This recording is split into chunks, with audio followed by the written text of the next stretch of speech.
Hola chicos, ¿me escuchan? Doctor, buenas noches. Sí, lo escuchamos. Bien, ¿cómo están? Espero que bien. Vamos a continuar con nuestras actividades del curso de terapéutica. En esta oportunidad, esta semana corresponde avanzar con lo que es la terapéutica antiarrítmica, ¿no? Hablar de lo que son las arritmias, de los fármacos que están relacionados con este efecto antiarrítmico, una clasificación conocida eh, que usamos siempre, el Vaughan-Williams, identificar las arritmias más frecuentes y más o menos hablar de la terapéutica que estos tienen, ¿no? Ya sean taquiarritmias como bradiarritmias. Entonces, justo la semana pasada, domingo pasado, hubo una actividad. A propósito de eso, se había preparado algunos casitos, el cual también rápidamente vamos a compartirlo aquí. Me hubiera gustado verlos a todos, porque eso es del SOCIMES, ¿no? Y supongo que ustedes están perteneciendo a estos grupos. Y bueno, ahí he visto un par de estudiantes, creo que son del curso, y que de todas maneras se les va a tener consideración, porque entiendo que si tienen un docente que esté invitado a alguna charla y eso, ustedes tienen que procurar asistir a esas cosas, chicos. Bueno, de todas maneras, vamos, esa oportunidad se habló de taquiarritmias, se va a compartir algunos casitos acá y vamos a aprovechar en hablar de los fármacos, ¿ya? ¿Están todos, Cris? Sí, doctor, la gran mayoría, solo 3 nomás han faltado esa vez. Ya, ok.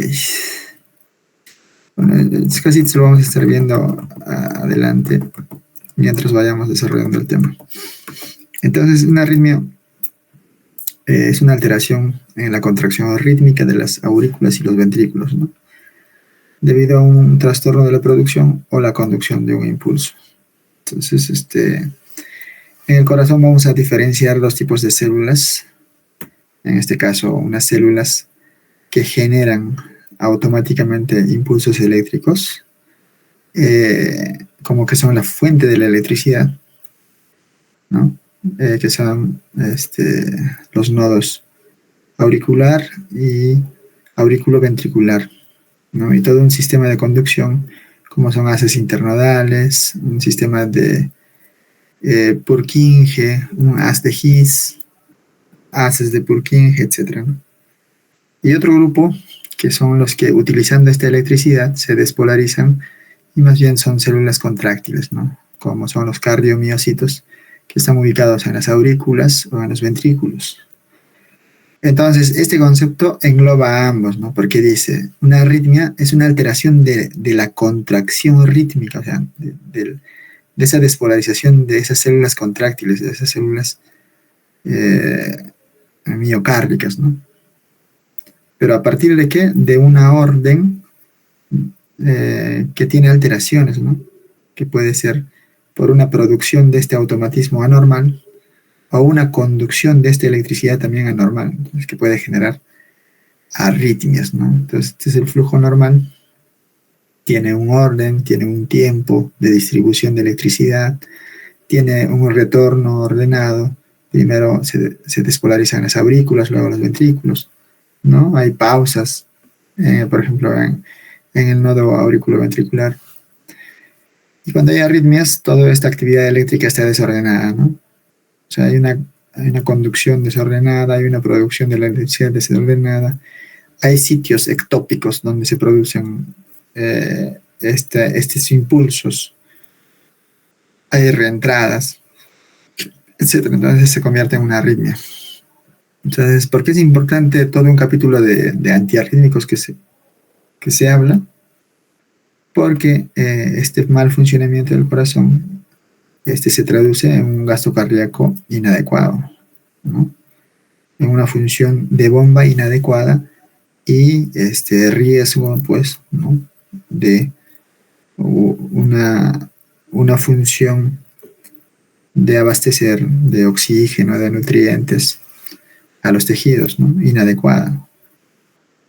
Entonces, incluso un sufrimiento de los mismos tejidos cardíacos, puesto que también hay una perfusión coronaria inadecuada, ¿no? No hay una diástole, no se identifican espacios en los que normalmente se perfunden tejidos, ya sean sistémicos o cardíacos. Entonces, por eso la importancia de tratar las arritmias, ¿no? Y como les decía, las arritmias cardíacas pueden ser de formación, es decir, relacionado a esas células que forman impulsos, en este caso los nodos o los senos, y trastornos de la conducción, relacionada a esos sistemas de conducción que hay, que ya intervienen los haces internodales, las de His, los haces de Purkinje, e incluso las mismas células miocárdicas que trasladan los impulsos eléctricos de una célula a otra para terminar de contraerse, ¿no? Entonces,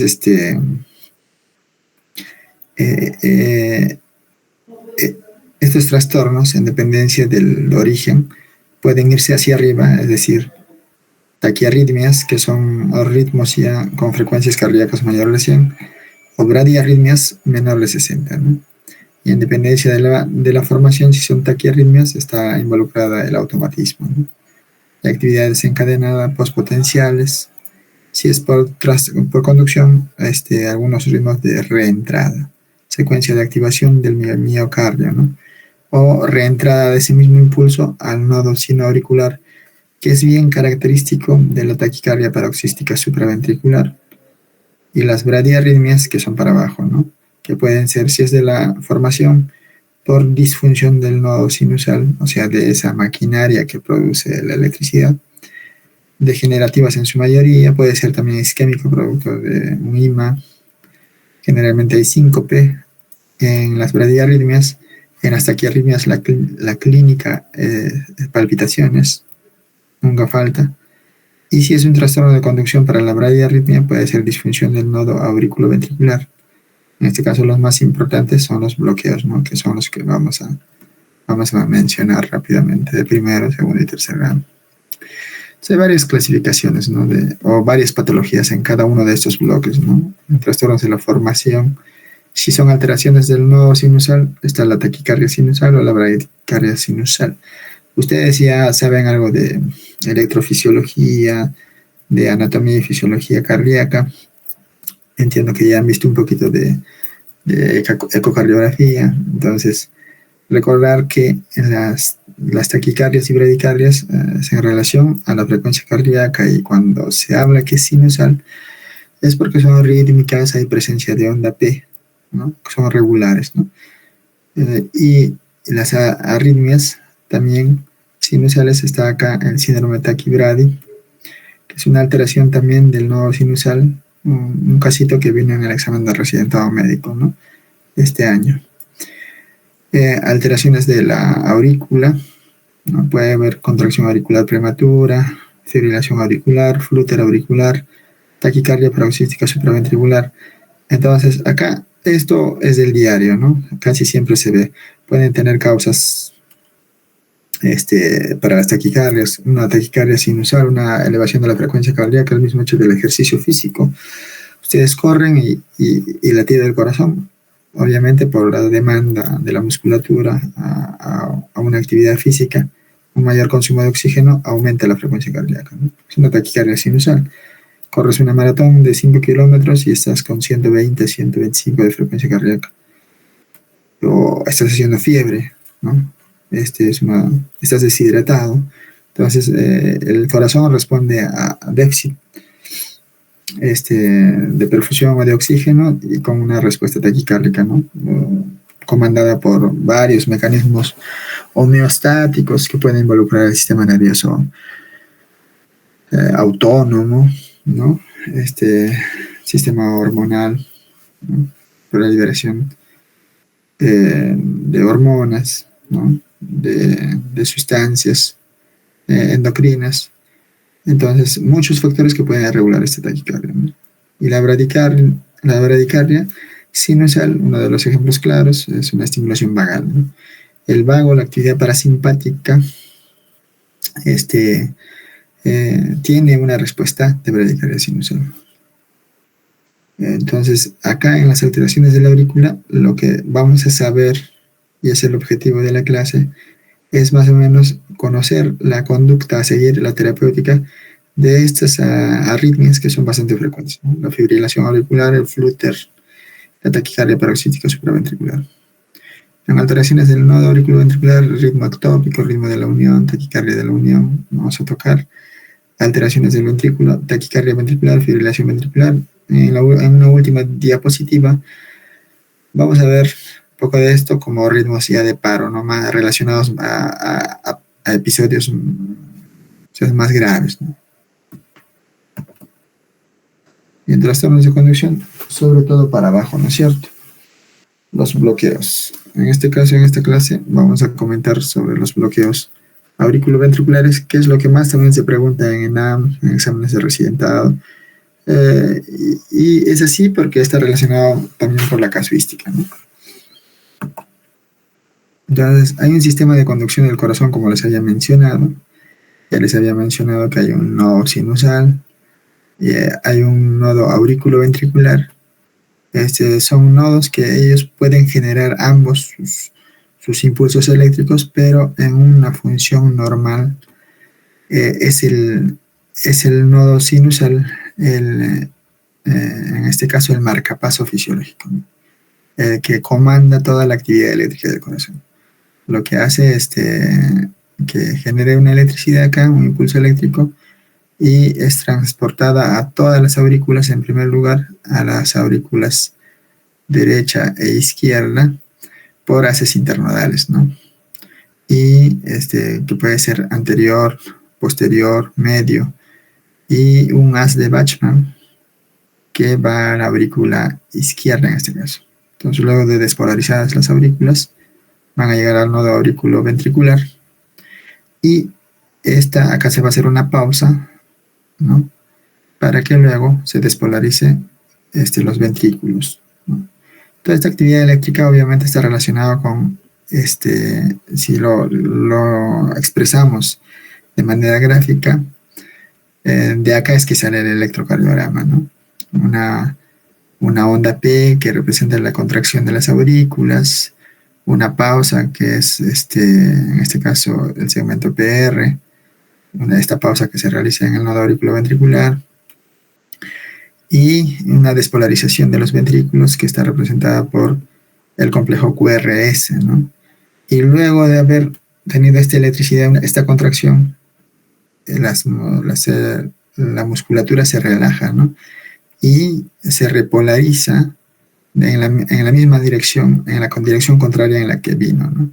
En este caso, representada por una onda T de repolarización. Entonces, esa es la actividad eléctrica, ¿no? Que se traduce en una actividad mecánica y es expresada en el electrocardiograma. Entonces, para fines de más o menos relacionar arritmias y su tratamiento, hay que clasificarlo en supraventriculares y ventriculares. Entonces, ventriculares todas relacionadas con los ventrículos, ¿no? Como acá dicen, ¿no? Las que puedan afectar quizás a estos sistemas de conducción y directamente a los ventrículos, ¿no? Una contracción ventricular desordenada, ¿no? Que puede ser una taquicardia ventricular o una fibrilación ventricular. Y todo lo que ocurre por encima, en este caso en las aurículas, se llama supraventricular, ¿no? Entonces, si tenemos una taquicardia a este nivel, seguramente es una taquicardia supraventricular, o puede haber una fibrilación auricular, un flúter auricular, una taquicardia paroxística supraventricular. O sea, son las patologías más frecuentes, ¿no? Entonces, vamos relacionándolo con la posición anatómica de dónde se originan estas alteraciones del ritmo, ¿no? Recordar que se pueden originar en focos ectópicos, ya sea en la aurícula izquierda, como ocurre en la fibrilación auricular, en la aurícula derecha, como ocurre en el flúter, en el mismo nodo auriculoventricular, como ocurre en la taquicardia paroxística supraventricular. Entonces, esos focos ya establecidos hay que tenerlos también en cuenta, porque van a orientar también la terapéutica. ¿Ya? Algunas cositas para recordar de fisiología que ustedes ya han hecho y para ir relacionándolo con la clasificación de fármacos antiarrítmicos, ¿no? Ya les dije que hay dos tipos de células principales, como son células nodales y células contráctiles, cada uno con una función, en este caso de determinar las células nodales, la automaticidad y la conductibilidad también, y las células contráctiles, sobre todo de contraer ese músculo producto de el impulso y el potencial de acción a partir de un impulso eléctrico, ¿no?, generado en el nodo sinusal. Entonces, esto se expresa en las propiedades básicas del corazón, ¿no?, como es el automatismo o cronotropismo, que está encargada o determinada por estas células nodales, ¿no?, que estas células, ellas mismas, sin necesidad de una ayuda externa, automáticamente generan su electricidad, el impulso. Tienen un marcapaso fisiológico. Entonces luego, estas células que están contiguas, vecinas, que son células miocárdicas, van a excitarse a partir de esta electricidad, van a desencadenar un potencial de acción, se van a despolarizar y producto de esa despolarización se van a contraer, ¿no? Entonces, esta despolarización, y como quien dice, pasa la corriente entre células para que todo se despolarice, se denomina la propiedad de excitabilidad o batmotropismo, ¿ya? Entonces, y también vamos a tener la propiedad de conductibilidad, ¿ya? Además de que hay un automatismo, generamos hay todo un sistema de conducción del corazón, como lo habíamos mencionado, los haces internasales, el haz de His, las células de Purkinje, o haces de Purkinje, que cumplen esta propiedad de conductibilidad, o sea, de trasladar la electricidad, de cablear a toda la casa la electricidad, ¿no es cierto? Y producto de esta generación de electricidad, de esta conducción, de esta excitación, vamos a ver que se van a contraer rítmicamente y de manera ordenada, de acuerdo a cómo se va expresando en el electrocardiograma, tanto las células auriculares y las células ventriculares. Esta propiedad de contraerse se llama contractilidad o inotropismo, ¿no? Hoy día creo que hicieron un simulacro de QX-Medics y había una pregunta del propofol, ¿no?, en anestesiología, y hablaba de los efectos, del mecanismo de acción del propofol.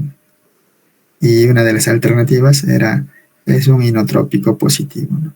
Entonces, estos términos, ustedes que ya están haciendo farmacología, hemos hecho shock, hemos hecho drogas inotrópicas. Entonces, cuando ya sabemos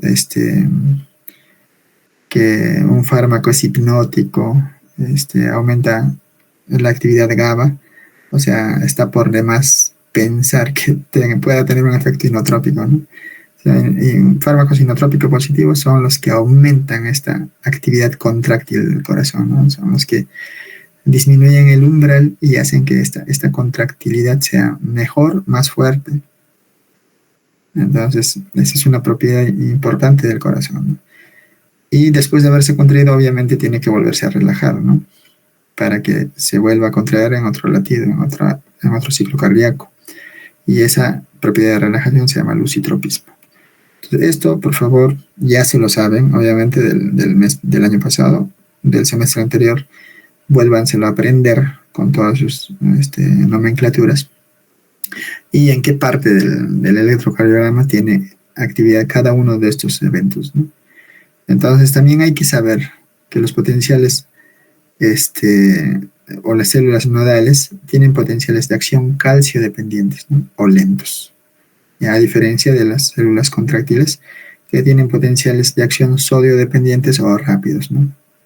Entonces también tienen umbrales, ya sean de potencial de reposo, en este caso el potencial de reposo, distintos, a distintas cargas, ¿no? El potencial de reposo en los nodos es de 55 a menos 45 milivoltios. En cambio, en los cardiomiocitos, de menos 80 a menos 90 milivoltios. Entonces, esto explica más o menos cómo el umbral es es más fácil de alcanzar. Vamos a ver algunos gráficos del por qué tiene esta propiedad de automatismo, ¿no? Y precisamente acá vamos a diferenciar dos puntos. Hay un potencial de reposo, un punto o una carga eléctrica en el que la célula se encuentra inactiva, se encuentra de cierta manera en lo que respecta a los cardiomiocitos de forma isoeléctrica. Hay una línea y en este caso en las células de las fibras del nodo sinusal nunca está estable, ¿no? Entonces, pero ese es el potencial de reposo, o sea, donde no hay una actividad eléctrica, una actividad contráctil, en este caso del nodo sinusal, una actividad generadora de impulso eléctrico. Entonces, menos 60 milivoltios. En cambio, en el músculo es de menos 90. Entonces, esta fase 4, en las células del nodo sinusal, vamos a ver que se caracteriza por una despolarización espontánea, o sea, hay fibras naturalmente permeables al sodio, incluso al calcio, que espontáneamente, de manera pasiva, por así decirlo, van a hacer que se vaya llegando al umbral de despolarización, ¿no? El potencial de umbral es menos 40. Entonces, cuando llega a este umbral de menos 40, por esta característica de tener fibras naturalmente permeables de sodio, es que se aperturan los canales de sodio y de calcio y comienza a despolarizarse, ¿no? Acá de manera espontánea y acá de manera activa. Entonces ocurre la despolarización, pasa a su etapa o a su fase 0, luego una repolarización en su fase 3, hasta volver a llegar a un potencial de reposo y otra vez despolarizarse de manera espontánea, ¿no? Hasta llegar a su límite umbral y volver a cargarse. Entonces, ese es su marcapaso, ¿no? Esa es la característica de estas células, que en realidad difieren de la musculatura lisa ventricular, porque su fase 0 de despolarización, perdón, su fase 4 de membrana de reposo es isoeléctrica. Y acá, para más o menos llegar al potencial umbral, que es menos 60, y comenzar a ingresar el sodio y comenzar esa etapa de despolarización rápida, necesita un impulso, un potencial de acción producto de la conductibilidad que habíamos comentado anteriormente, que se transmite de célula a célula, ¿no? Entonces, cuando llega al umbral, se despolariza, ¿no? En la fase 0 hay una fase de repolarización inicial o repolarización rápida en la que sale el potasio, ¿no? Y una fase de meseta en la que hay un equilibrio entre el ingreso de calcio y la salida de potasio, y luego una etapa de repolarización en las que hay salida de potasio. Entonces, acá básicamente se les muestra estas imágenes primero para que entiendan que hay diferencias en el potencial de acción de una célula del nodo sinusal y una célula del músculo ventricular, un cardiomiocito. O sea, se contraen tienen potenciales de acción distintas. Segundo, dejar claro que toda esta actividad de mantenerse en un potencial de reposo, en cuánto dura llegar a un potencial de umbral, cuánto dura esta despolarización y cuánto dura repolarizarse. Entonces, más o menos un espacio de 200 milisegundos en una actividad rítmica, está determinada por iones, ¿no? Por canales iónicos que mantienen un equilibrio en el reposo, y cuando llega a despolarizarse y repolarizarse, o sea, ingreso y salida, ¿no? Y luego que ha ingresado un montón de sodio y ha salido un montón de potasio, en esta etapa vuelve a restablecerse las concentraciones iniciales al potencial de acción ya de manera activa, ¿no? Por ejemplo, por por una bomba sodio-potasio ATPasa, o sea, con uso de energía. Entonces vuelve a tener las mismas concentraciones para otra vez despolarizarse y seguir con este ritmo. Entonces, ¿por qué el énfasis en decir que depende del movimiento de estos iones? Porque precisamente van a ser nuestras dianas, ¿no? Ya sea en las células del nodo sinusal o en las células miocárdicas, y principalmente cuando hablamos de antiarrítmicos a este nivel, vamos a ver que vamos a tener fármacos inhibidores de estos canales, ¿no? Ya sean de los canales de sodio, de los canales de calcio, de los canales de potasio. Vamos a tener efectos beta bloqueantes, ¿no? A nivel de la conductividad eléctrica en el nodo sinusal o sinoauricular o auriculoventricular. Entonces, eso es básicamente el efecto de nuestros antiarrítmicos. Bloquear estos canales, ¿para qué? Para que estos tiempos, que posiblemente en una taquiarritmia estén bastante estrechos, se prolongue un poco más y disminuya o se regule la actividad contráctil del corazón. O sea, se regule el ritmo y haya ese efecto antiarrítmico. ¿Ya, chicos? Entonces acá una comparación de potenciales de acción. Las del seno auricular o auriculoventricular y las del miocardiocito, ¿no? En este caso del ventrículo. Entonces, y acá obviamente en cada sitio va a tener una actividad distinta, ¿no? Pero lo común es que, por ejemplo, si son de la musculatura cardíaca, como ocurre en las aurículas, como ocurre en los ventrículos, y como también suele ocurrir en las células de conducción acá abajo, tienen morfologías parecidas, ¿no? Entonces, incluso con una meseta, con una despolarización rápida. En cambio, las que tienen que ver con los senos o con el automatismo, con la producción de impulso, son distintas, ¿no? Esta fase 4 que va nacizoeléctrica es muy permeable a los iones y espontáneamente va llegando solito al umbral de despolarización. Igualito ocurre, a ver, vamos a ver en el nodo auriculoventricular, se parecen, ¿no es cierto?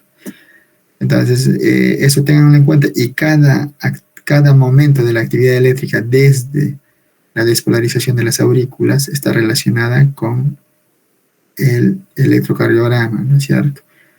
La onda P, la pausa que se hizo en el nodo auriculoventricular, mira, la onda, el segmento PR o intervalo PR, si es que incluimos en la onda P, ¿no? Acá el principal actividad muscular que determina el complejo QRS, en este caso la despolarización del ventrículo, que vemos que está relacionado con el QRS. Luego, en toda la repolarización está relacionada con el intervalo QT hasta terminar la onda T de repolarización, y esta actividad isoeléctrica está relacionada, ¿no? Con una línea isoeléctrica también entre la onda P y la onda T, ¿no? La onda T y la P del siguiente complejo electrocardiográfico. Entonces, eso hay que tenerlo claro, ¿no? Entonces, por ejemplo, esta es la actividad, un potencial diastólico máximo. Vamos a ver que los fármacos pueden diferir o intervenir en estos potenciales de reposo, ¿no?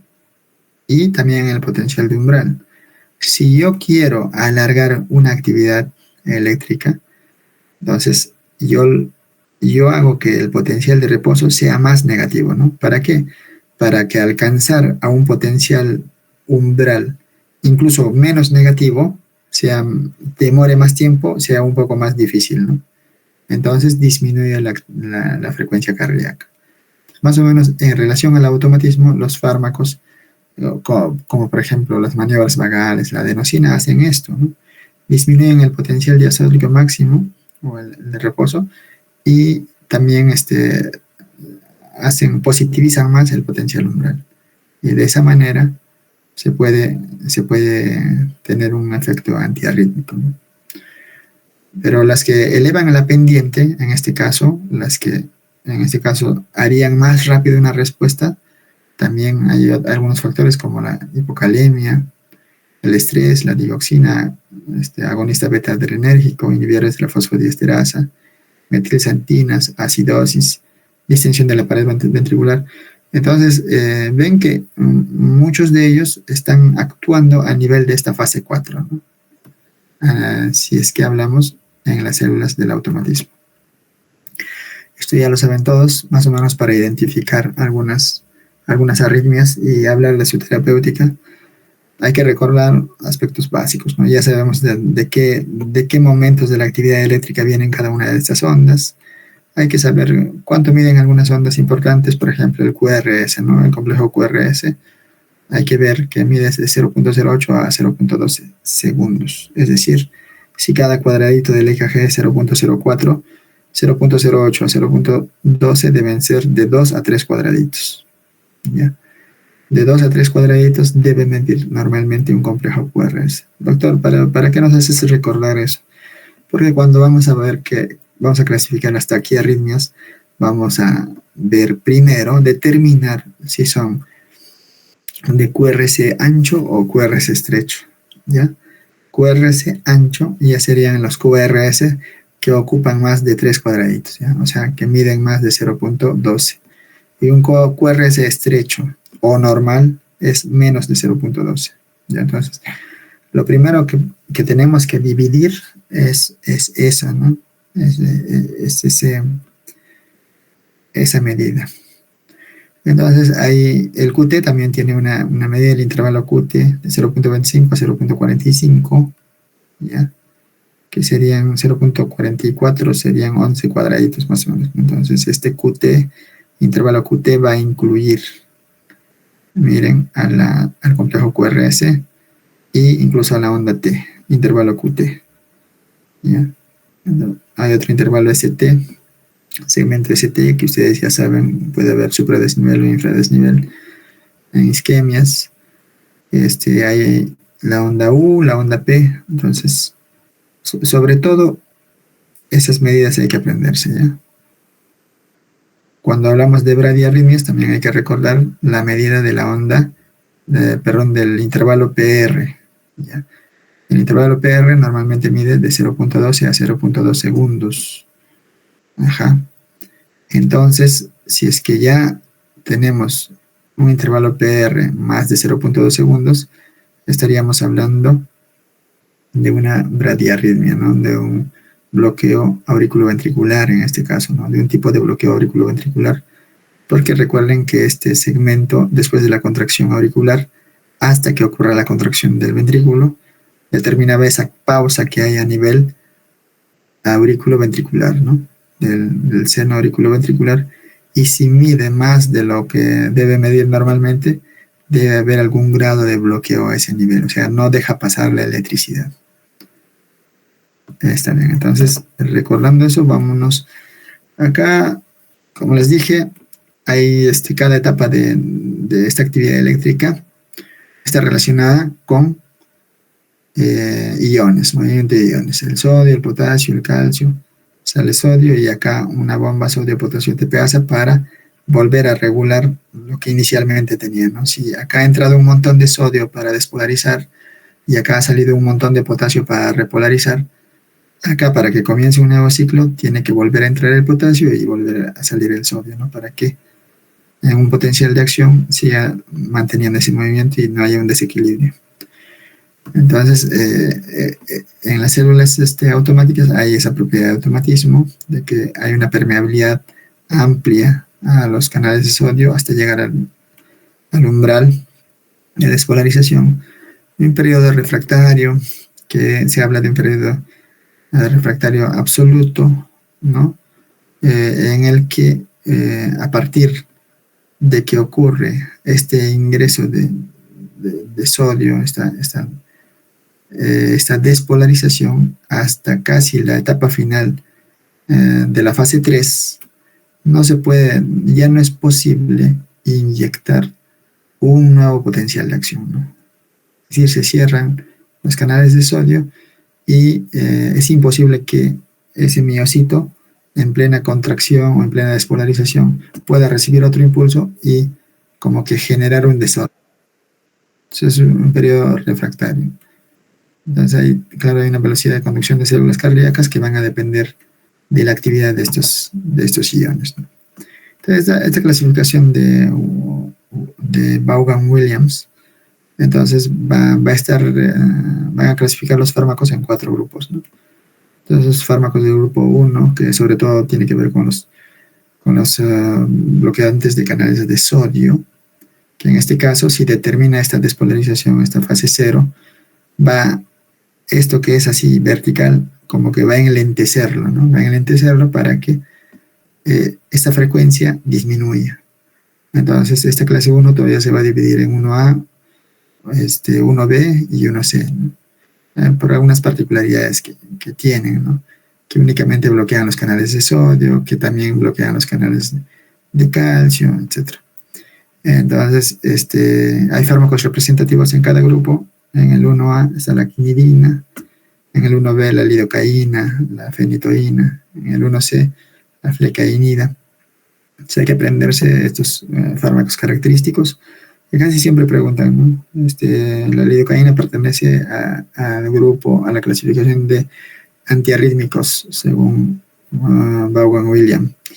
Entonces te dan las alternativas, ¿no? 1B, 1C o 4. Y también acá vamos a ver la clase 2 o los beta bloqueantes, ¿no? En la clase 3, la miodarona, y la clase 4, los calcio antagonistas, ¿no? Los bloqueantes de potasio, los beta block, bloqueantes de calcio y calcio antagonistas. Entonces esto es como una memotecnia. Acá está Keiko, vamos a llamarle en esta oportunidad Keka, ¿no? Keka. Nada de bonita tiene la Keka. Entonces nada tiene que ver con los canales de sodio, bonita con los beta block, con los beta canales con los fármacos beta bloqueantes, Keka, ¿no? Con los canales de potasio, y Ca, que es del calcio, ¿no? Antagonistas de los canales de calcio. Entonces, son los grupos 1, 2, 3, 4, los que hay que recordar, ¿no, chicos? La queca, nada de bonita tiene la queca. Entonces, básicamente en la clasificación hay que aprenderse que la clasificación 1 de los bloqueantes de los canales de sodio se clasifican todavía en 3, 1A, 1B y 1C. Sus características, algunas indicaciones esenciales y algunos fármacos representativos.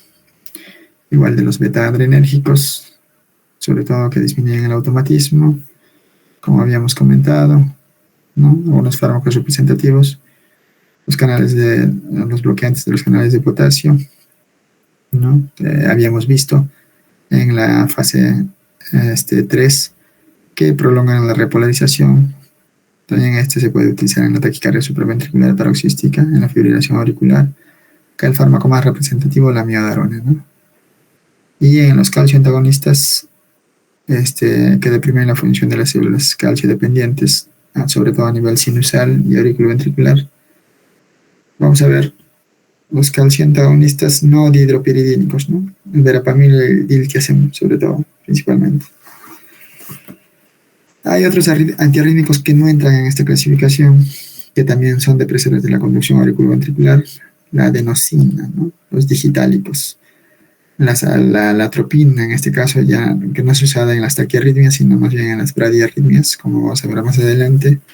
La adenosina, fármaco que vamos a ver en el protocolo de atención de la taquicardia paroxística supraventricular. También el sulfato de magnesio también puede tener un efecto antiarrítmico. Entonces, visto esto, vamos a ver que las arritmias, ya habíamos dicho que según su origen, o sea, dónde está ese foco ectópico, dónde está el desorden, pueden ser supraventriculares o ventriculares, ¿no es cierto?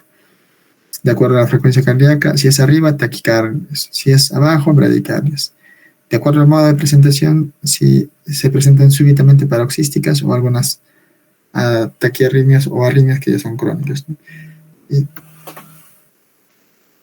un ratito, chicos.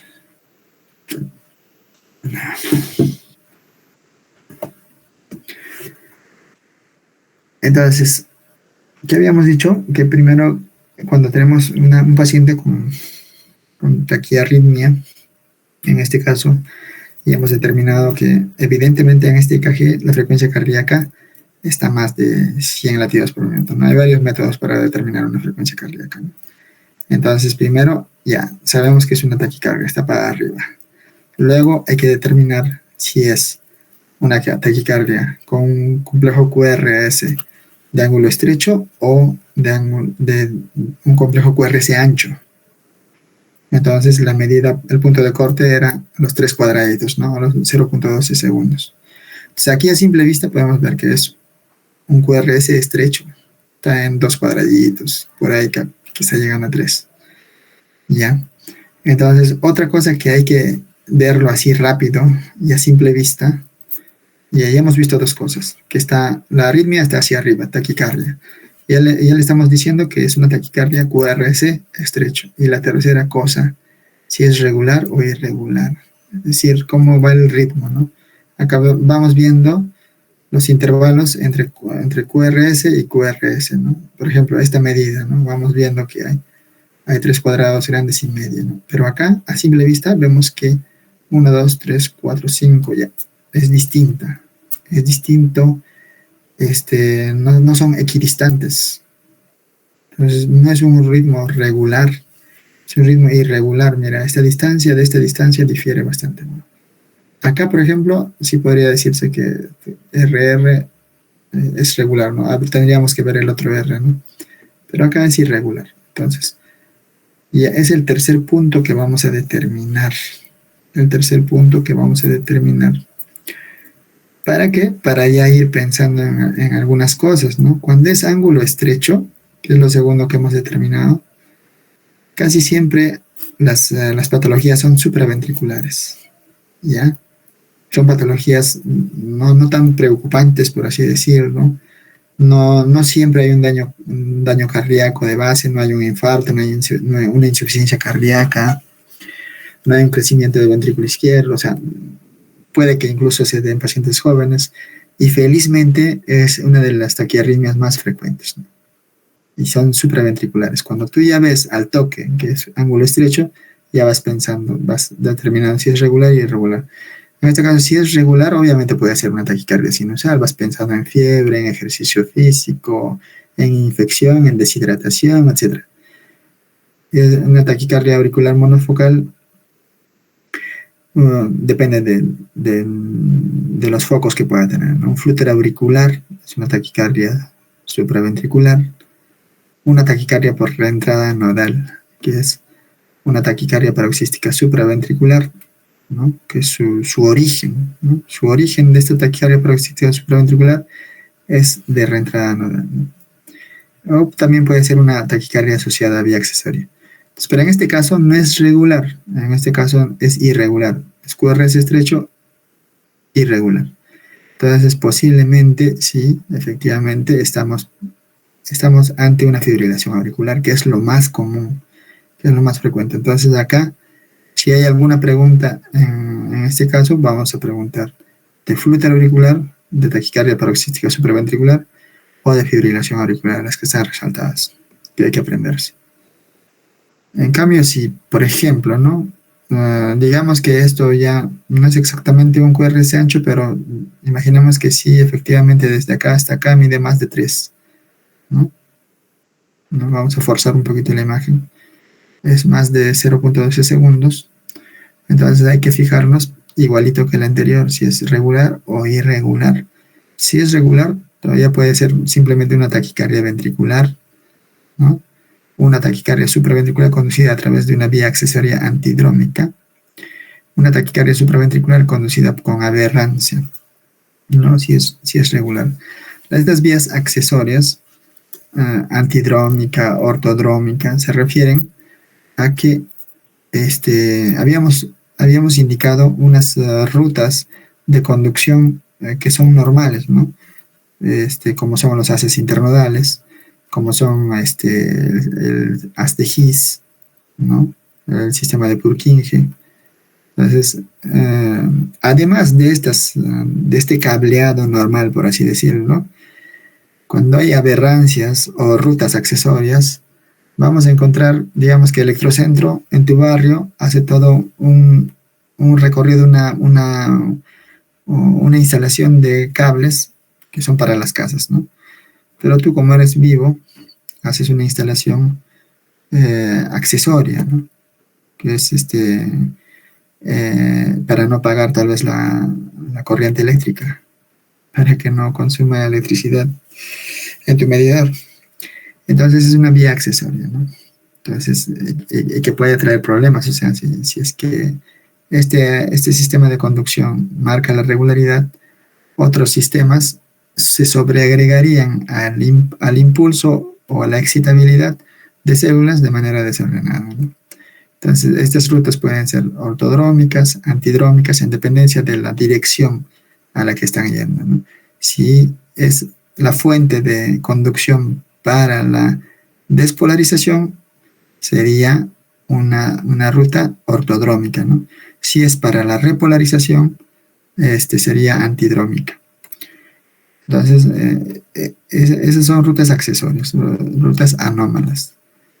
Entonces, acá lo que nos importa para fines de examen es esta, sobre todo, ¿no? Taquicardia supraventricular conducida a través de una vía accesoria antidrómica. Y acá, que puede tratarse, por ejemplo, el Wolff-Parkinson-White podría encajar en esta ruta antidrómica. Y si es irregular, QRS ancho, vamos a ver el torsades de Point, la fibrilación ventricular, ¿ya? Principalmente. Entonces, si ya este ritmo irregular y el QRS ancho, vamos a pensar en eso. Entonces, los ventriculares, las arritmias ventriculares, que son casi siempre las de QRS ancho, casi siempre hay daño cardíaco ya ocurre en edad avanzada y felizmente es la menos frecuente, ¿ya? Entonces este cuadro, apréndanse las que están resaltadas y rápidamente van a ubicarse de qué tipo de arritmia estoy. Una taquiarritmia. ¿Es supraventricular o ventricular? Si es supraventricular, tranquilo, vamos a ver qué cosa es, ¿no? Y si es regular o irregular. Entonces, estas tres patologías sobre todo. Y si es QRS ancho, que es menos frecuente, entonces vamos a ver si es regular y irregular, y posiblemente ya hablemos de ritmos de paro. Las braditaquiarritmias, ¿no?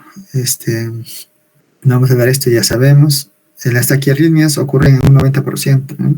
Las bradiarritmias, que ahora vamos a ver rápido nada más, sobre todo los bloqueos auriculoventriculares, casi son de menor casuística. Por eso, si es que se aprenden esto, ya están preparados para la mayoría de las arritmias que van a ver en su vida, ¿no? Porque el 90% son taquiarritmias. Entonces, la fibrilación auricular, por ejemplo, vamos a hablar un poquito de los orígenes, ¿no? Nace en la alteración de la aurícula izquierda, ¿ya?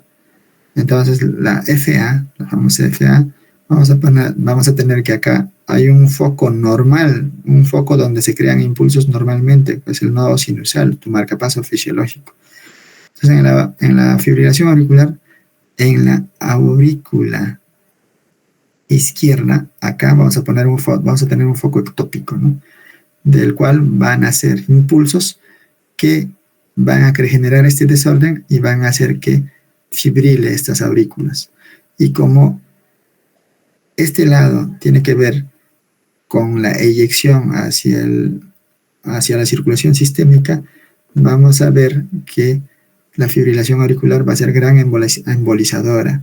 Una actividad desordenada acá va a generar estasis, va a generar coágulos y es reconocida como la gran embolizadora, ¿ya? La FA.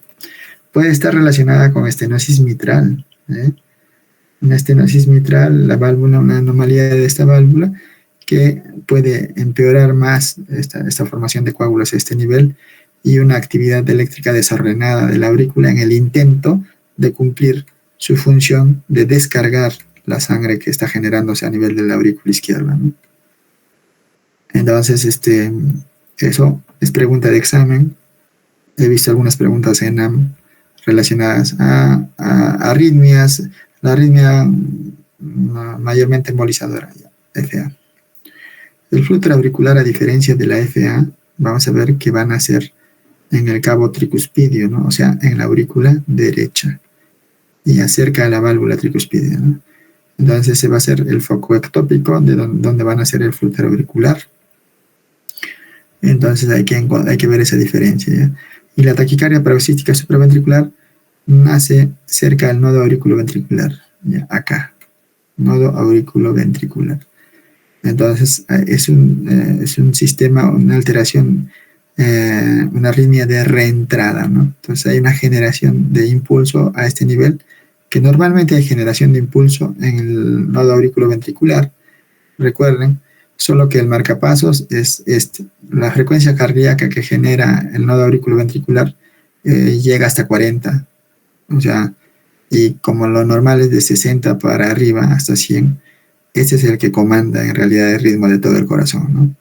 Ya cuando hay una disfunción, por ejemplo, de este seno, es que llega a tener importancia, ¿no? Pero con esa frecuencia cardíaca muy baja, ¿no? Con una bradicardia. Entonces, ¿por qué es importante estar resaltado que esté inervado por el vago? Porque acá la terapéutica va a estar relacionada con las famosas maniobras vagales, es decir, estimulando el vago puede resarcirse o manejarse este fenómeno de reentrada, que es la que está generando la arritmia en la taquicardia paroxística supraventricular. Y ya, entonces, sí, apréndanse que taquicardia paroxística supraventricular está relacionado con la actividad vagal del nodo auriculoventricular por el origen de arritmia que tiene. ¿Ya? Por eso cuando veamos esto, vamos a hablar de maniobras vagales. Y ya abajo, las que no son supraventriculares, hablamos de taquicardia ventricular, fibrilación ventricular y algunos ritmos de parada cardiorrespiratoria, ¿no? Todo lo que tenga que ver con ventrículo. Entonces, esto que hablábamos, ¿no? de la taquicardia paroxística supraventricular, vamos a ver que es más frecuente en mujeres. Ajá, ¿qué características tiene eso? Ya sabemos que es supraventricular, su propio nombre lo dice. Su propio nombre dice que, según su aparición, es paroxística, o sea, aparece y puede desaparecer también abruptamente, o sea, es paroxístico. Su frecuencia cardíaca es más de 120, es una taquiarritmia. ¿Qué más? A simple vista que vemos acá, los QRS estrechos, ¿no? Este QRS así como una línea no mide. No tengo que contar los cuadraditos acá para saber que no mide más de 0.12, ¿no? QRS estrecho es regular. Son equidistantes los complejos QRS y no hay ondas P, ¿no? Y ya hemos dicho que es una taquicardia de reentrada intranodal. O sea, ese es su principal mecanismo de formación de esta taquicardia supraventricular. Entonces, ortodrómica en un 40%, ¿no? Una vía accesoria que pasa hacia los ventrículos a despolarizar, ¿no? Hacia abajo. En cambio, la antidrómica es la que regresa, ¿no? Normalmente. Entonces, QRS ancho, esto sobre todo está relacionado con el Wolff-Parkinson-White. Y vamos a ver qué se hace acá, como principalmente es una taquicardia de reentrada intranodal, vamos a ver que el 60% responde a maniobras vagales. Entonces, lo primero que hay que considerar acá en la terapéutica, obviamente evaluando en primer lugar si hay estabilidad o inestabilidad hemodinámica. Cada vez que hay estabilidad hemodinámica, es decir, el paciente no tiene trastornos del sensorio, no está en shock, no está hipotenso, ¿no? No hay un síncope o no hay otras patologías que representen gravedad en el paciente como un infarto en curso, etc. O sea, cuando el paciente está estable hemodinámicamente, hay que pensar primero en maniobras vagales, ¿no? Por lo ya explicado. Entonces, el 60% debe responder a eso. Posteriormente, podemos utilizar ya una cardioversión farmacológica, en este caso con adenosina. También se puede optar con el uso de beta bloqueantes, calcio antagonistas, el verapamilo, amiodarona, ¿no? Ibutilide, si son pacientes jóvenes, y ya, si es que nada de esto ha funcionado o el paciente está inestable, podemos utilizar cardioversión eléctrica, ¿ya? Entonces, y también hay otra opción terapéutica ya invasiva, que es la ablación por catéter, ¿no? Quizás, quemar esa zona de alteración para neutralizar ese foco ectópico, o sea, esa actividad eléctrica anormal, ¿no? Entonces, es toda la terapéutica principal que hay que pensar en una taquicardia paroxística supraventricular. Primero, que es más frecuente en mujeres. Segundo, un diagnóstico adecuado, QRS estrecho regular y es una taquicardia, bueno, es una supraventricular, es una taquicardia paroxística supraventricular, no hay onda P, y todo coincide y aplicamos las maniobras vagales. Vamos a ver un poquito acá. Hola chicos, ¿están por ahí? ¿O me perdí yo solo por acá en esta clase? ¿Alguien? Sí, doctor, sí, estamos atentos. ¿Están viendo Netflix, creo? A ver, ¿cómo se podría esto?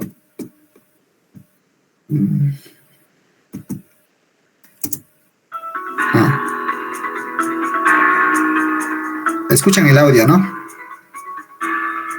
Sí, doctor, sí se escucha. Hola a todos, bienvenidos a este nuevo video de Hablemos Vean de este video. donde trataremos el tema del masaje de seno carotídeo, el cual es una maniobra que se utiliza para pacientes con taquicardia supraventricular estable. Sabemos que en muchos de los cursos se menciona esta maniobra, pero rara vez se trata a detalle, por lo cual hablaremos a continuación con cada uno de sus pasos.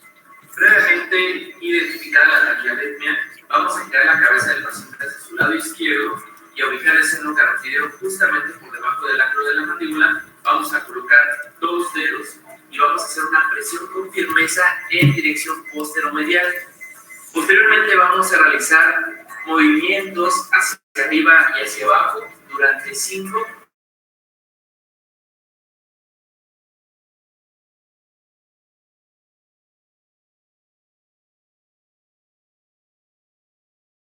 del lado contralateral, siempre y cuando el paciente se mantenga estable. Durante la maniobra estimulamos el nervio vago para que se libere acetilcolina y así reducir la frecuencia cardíaca. Por lo tanto, los efectos adversos pueden llegar a ser importantes, desde bradicardia, hipotensión, síncope, vómitos, hasta inclusive las historias. Pero recuerden que el efecto adverso más común es el embolismo cerebral, por lo que tendríamos que tenerlo en cuenta en pacientes de alto riesgo. Con esto concluimos el video. Esperamos que les haya gustado y sobre todo que sea de utilidad. No olviden darle like, compartir y suscribirse al canal de YouTube. Nos vemos en el siguiente video. Adiós.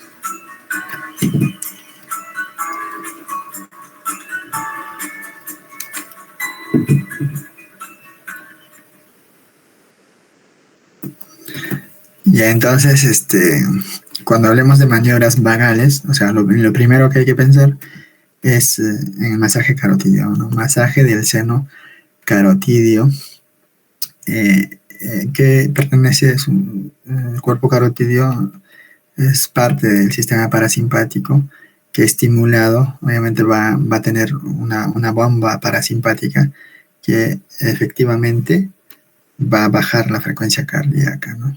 En este caso va a tener un efecto antiarrítmico.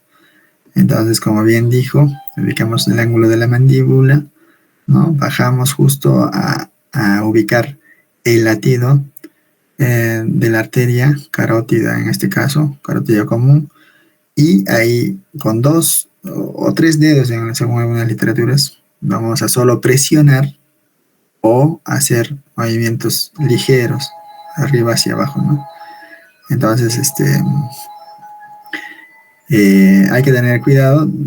Dicen que hay que hacer un ecodoppler para ver, ¿no?, si hay alguna placa de ateroma y que se puede embolizar. Pero en situaciones de emergencia, pues no llegamos a hacer eso, ¿no?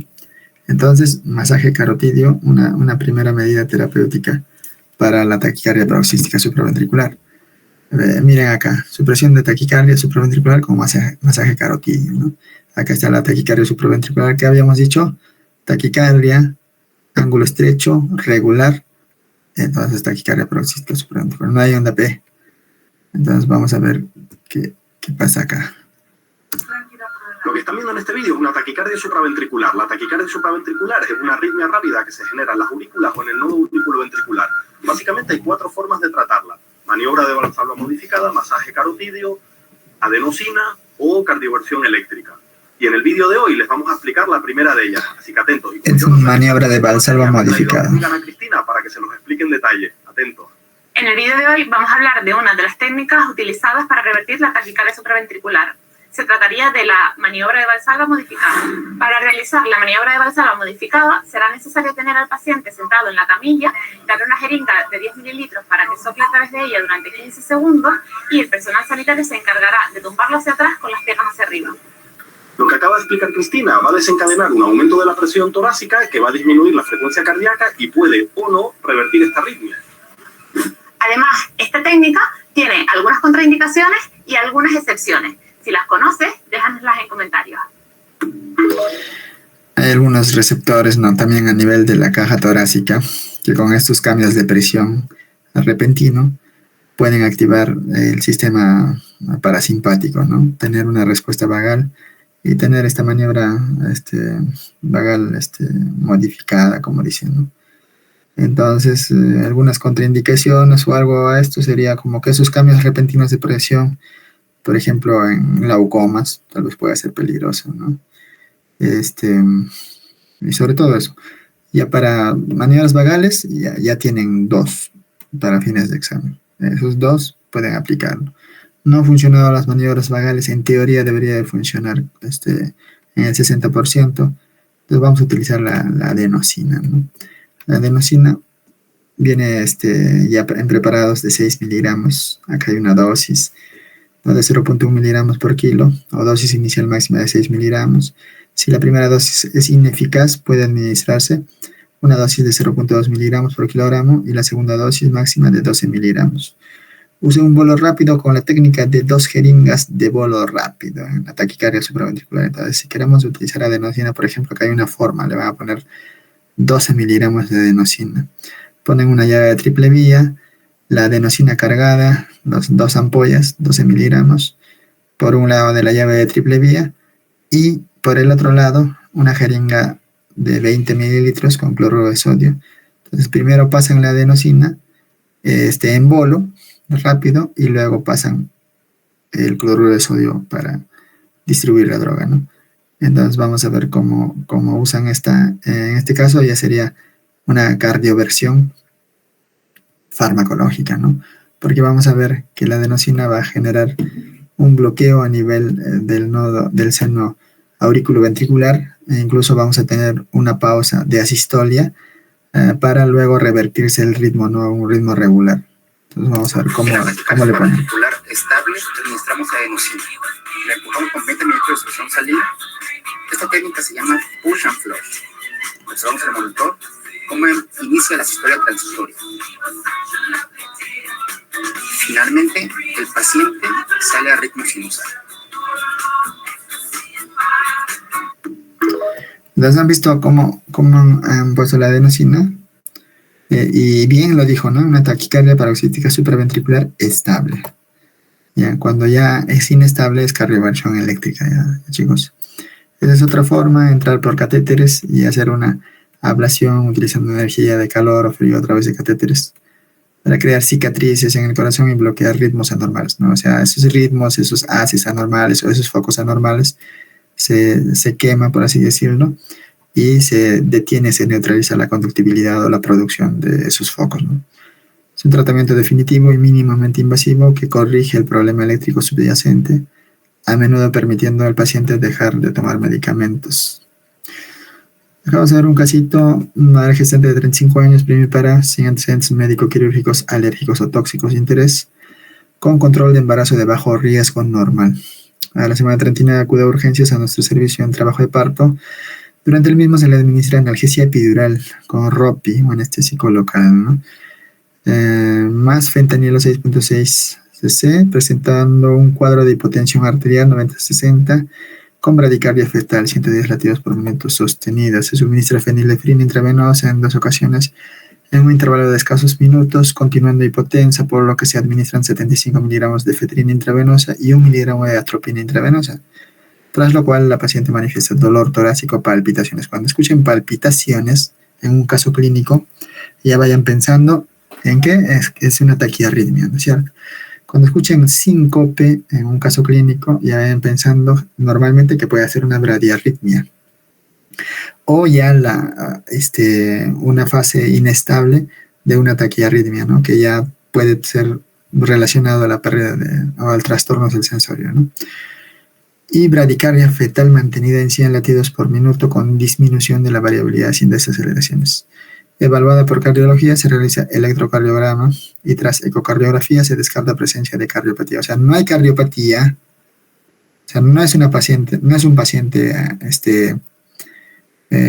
adulto, es una paciente joven, es mujer. Entonces vamos a ver su EKG cómo va, pero ya por los datos clínicos podemos estar pensando en que en una taquiarritmia por las palpitaciones, supraventricular o ventricular. Posiblemente sea supraventricular, ¿no? Por todo el panorama que se tiene ahorita. Entonces, acá rápidamente, a ver, un estudiante cualquiera que me ayude. La primera pregunta. El ángulo QRS a simple vista es un ángulo, perdón, el complejo QRS ¿es un complejo estrecho o es un complejo ancho? A simple vista, sin tener que medir. Es estrecho, doctor. Es estrecho, ¿no? ¿Es quién está hablando? ¿Su nombre cuál es? Juan Carlos, doctor. ¿Juan Carlos qué? Hassani. Hassani, ya es estrecho. Y además, ¿estos QRS son equidistantes? O sea, ¿son regulares o están irregularmente distribuidos? Son de ritmo regular, doctor. Es regular, es una taquiarritmia con complejo QRS estrecho, lo cual corrobora con los otros datos que es una arritmia supraventricular y es regular. Entonces, dentro de este campo de taquiarritmias supraventriculares irregulares, ¿hay onda P o no hay onda P acá? A simple vista, doctor, no veo. No hay onda P. Entonces, nos quedamos con el diagnóstico, es una taquicardia paroxística supraventricular porque esa gestante estaba normal, estaba bien por algún motivo, por algún factor, quizás del anestésico local que puede causar alteraciones cardiovasculares, si es que hay una inyección, por ejemplo, accidental en un vaso, ¿no? O un bloqueo alto. Entonces, puede generar taquiarritmias. Obviamente, esta taquiarritmia quizás está interfiriendo en un gasto cardíaco normal. Hay una disminución de la perfusión placentaria y por eso los efectos fetales, ¿no? De una bradicardia fetal, ¿no? Entonces, pero como tal, es una taquicardia paroxística supraventricular. Entonces, ¿qué es lo que vamos a pensar en hacer? Seguramente maniobras vagales, ¿no? En primer lugar. ¿Por qué? Porque no nos habla de que hay inestabilidad hemodinámica, ¿no? Nos habla solo de un dolor torácico, de palpitaciones. Entonces, haremos nuestras maniobras vagales para empezar, o una cardioversión farmacológica, y finalmente una cardioversión eléctrica, ¿no? Si es que es inestable o las otras medidas no han funcionado. ¿Ya? Y obviamente el soporte vital básico es lo primero, ¿no? Administrar oxígeno, accesos venosos, el EKG, 12 derivaciones para ver todo qué está pasando, monitorizar completo. Entonces, ¿qué arritmia es? Clasificación en ángulo estrecho, taquicardia por reentrada intranodal, ¿no? Es la única que les vamos a preguntar, o sea, aparte de la taquicardia sinodal, si es estrecho y es regular, la única que vamos a poner en el examen va a ser taquicardia paroxística supraventricular o flutter auricular, nada más. Y si es irregular, la fibrilación auricular.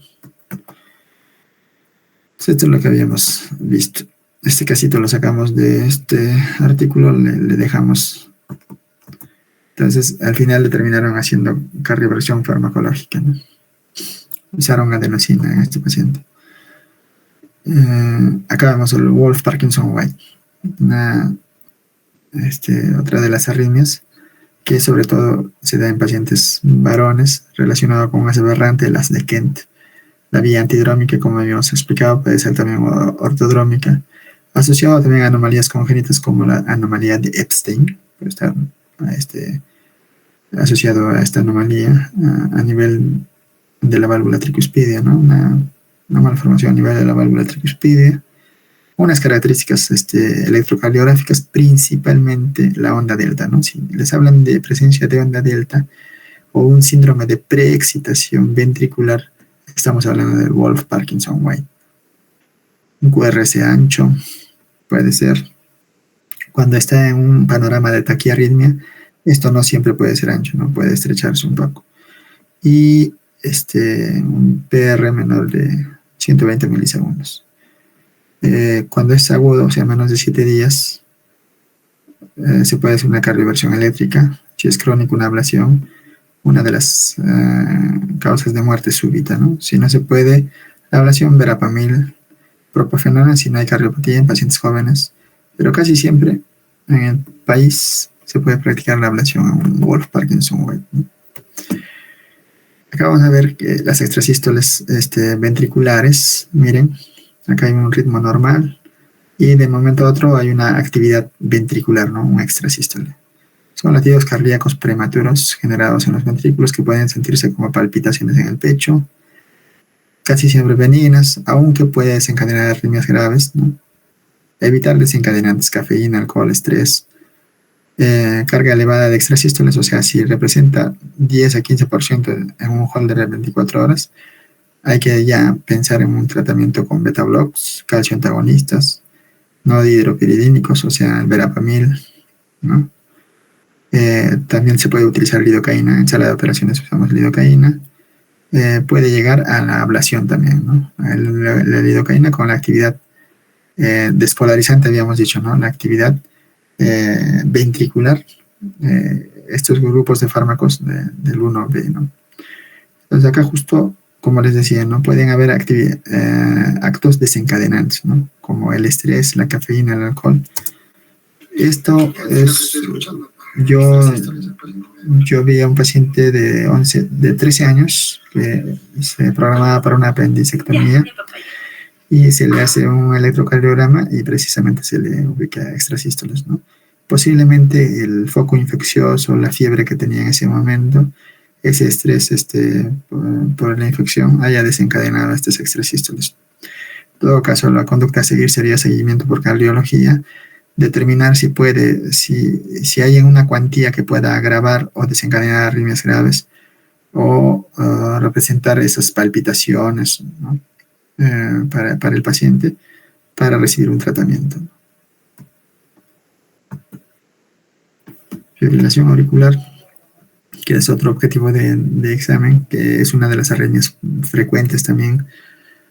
Es una taquiarritmia QRS estrecho, igual que la taquicardia paroxística supraventricular, pero la diferencia es que es irregular, ¿ya? Entonces acá, cuando hablamos del diagnóstico rápido de una fibrilación auricular, vamos a ver primero, ¿qué cosa? Que es QRS estrecho, ¿no es cierto? Segundo, que es irregular, miren.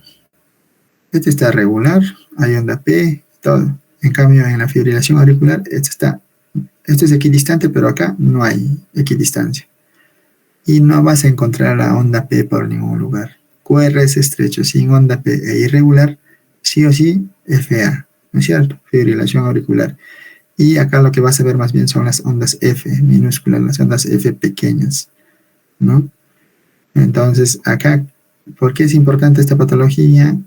Cuando roten cardiología van a ver muchos pacientes, muchos EKGs con FA, y porque es una gran embolizadora, como habíamos dicho, y su terapéutica principalmente e inicialmente está basada en su terapia de anticoagulación, ¿cierto?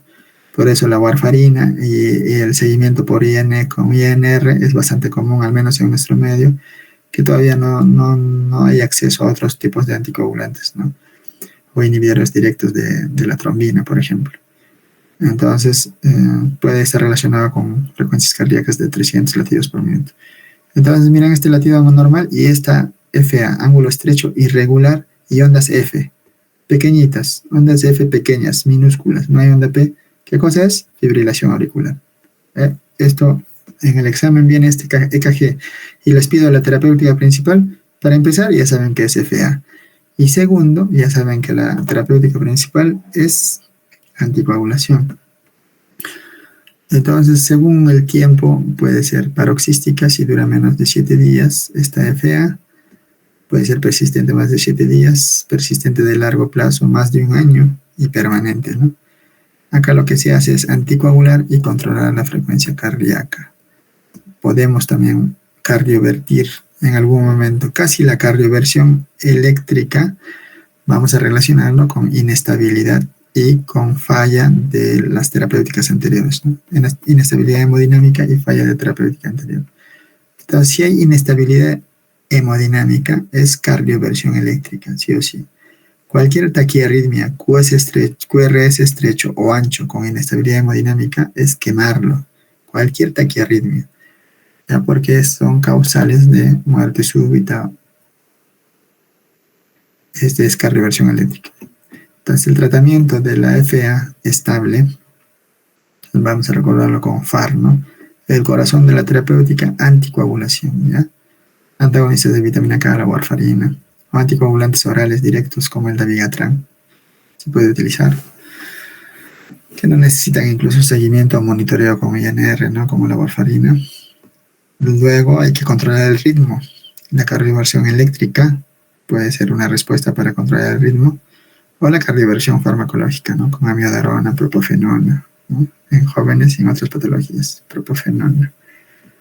Y después hay que controlar la frecuencia cardíaca, ¿no? Es un ritmo irregular, eso hay que controlarlo. Y la frecuencia cardíaca está en 300, eso hay que reducirlo.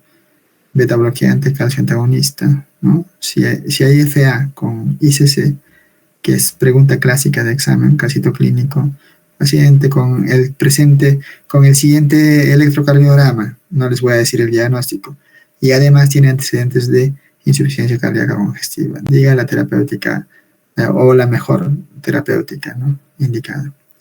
Entonces ya no va a ser beta block, ya no va a ser amiodarona para controlar la frecuencia, o utilizar dioxina o la natóxido C, ¿no? Que es un precursor de este digitalico, ¿no? Y también se puede usar amiodarona para el mismo control de frecuencia. Mujer de 42 años acude por presentar disnea asociada a dolor precordial, es joven. Luego refiere palpitaciones que persisten y se hacen más frecuentes. Escuchas palpitación y hace una taquicardia. Examen 110-60. Si hablamos de una buena presión, estamos hablando de que no hay inestabilidad hemodinámica. Vamos descartando la cardioversión eléctrica posiblemente. La frecuencia cardíaca 160 latidos por minuto, es una taquiarritmia. Frecuencia respiratoria 22, hay buena temperatura. Ruidos cardíacos arrítmicos. O sea, cuando habla de arrítmicos, estamos hablando de irregulares, ¿no? Es una taquiarritmia. Es irregular. Pulso deficitario, ¿no? Es decir, algunas veces se escucha, algunas veces no. Alternancia eléctrica en el EKG. Algunos complejos QRS son más pequeños, algunos tienen mayor voltaje. Complejos QRS angostos, o sea, QRS estrecho. Taquicardia QRS estrecho, irregular. ¿Qué cosa era? QRS estrecho, irregular en paciente joven. Entonces solo nos falta ver acá el EKG, pero acá nos han dado todos los datos del EKG, ni siquiera hace falta ver un EKG. ¿Qué medicamento debe usarse para control de la frecuencia cardíaca? Ajá. Habla de control de la frecuencia cardíaca. ¿Algún estudiante? Al estudiante que me ha apoyado en el caso anterior, Cris, hay que aumentarle un punto ya para el segundo examen. Sí, doctor, está bien. Ya para mañana en la tarde tienes que tener un consolidado de los puntos aumentados en este primer bloque del curso para aumentarles a los resultados de su examen que van mañana, ¿ya? Sí, doctor, ya está ya en el Excel que estoy manejando, ya está con todo al final. Y compártelo antes que me lo mandes a mí para evitar malentendidos, para que tus compañeros corroboren y no vaya a ser que a algunos les falte o a algunos están por demás. Sí, doctor, todos tienen el acceso para poder visualizar el Excel. Entonces acá recordemos el FAR, ¿no?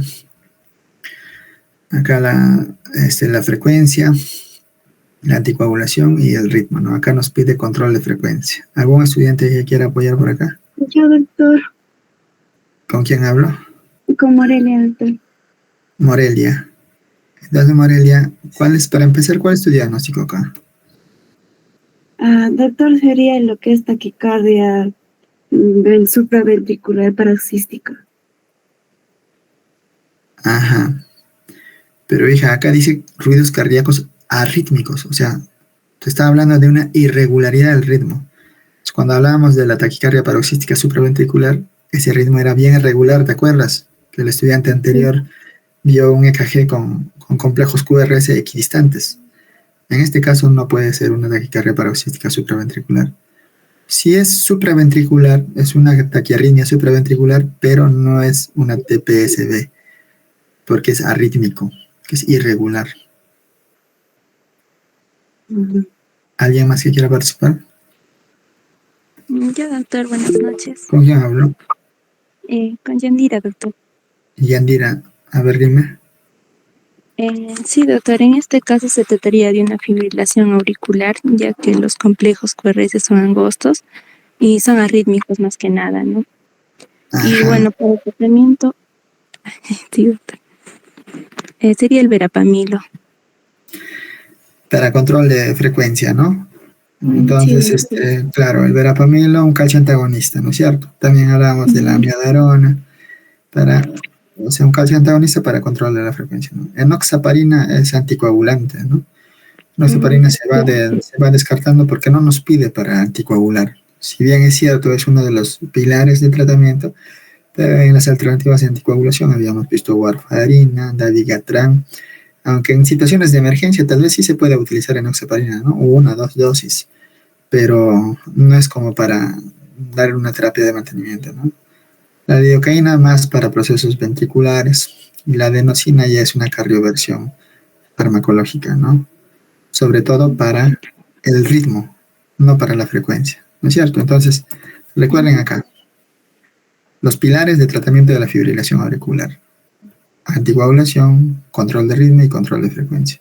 Y precisamente acá dice, ¿no? Que en control de frecuencia las alternativas son beta bloqueantes, calcio antagonistas. Si en un casito clínico, incluso que no se da el diagnóstico, ya tienen que tener dirigidos. Tal vez no les pida control de ritmo, les pida para control de anticoagulación. Entonces, tienen que elegir la alternativa correcta, ¿ya? Gracias, Yandira. Cris, hay que aumentarle un punto a Yandira, ¿ya? Por la respuesta correcta. Ya, doctor. Entonces, acá vemos cardioversión eléctrica, ¿no? Criterios para cardiovertir. Indicaciones de cardioversión eléctrica sincronizada. Cuando hay inestabilidad hemodinámica, hay que quemar FA con presentación en menos de 48 horas. Comprobar por ultrasonografía transesofágica ausencia de trombo en aurícula izquierda, una quemada, tal vez pueda desencadenar un émbolo, ¿no? Pero muchas veces cuando hay inestabilidad hemodinámica y hay ese riesgo, igual hay que cardiovertir, ¿no? Porque igual si no cardioviertes, ese paciente se va a morir.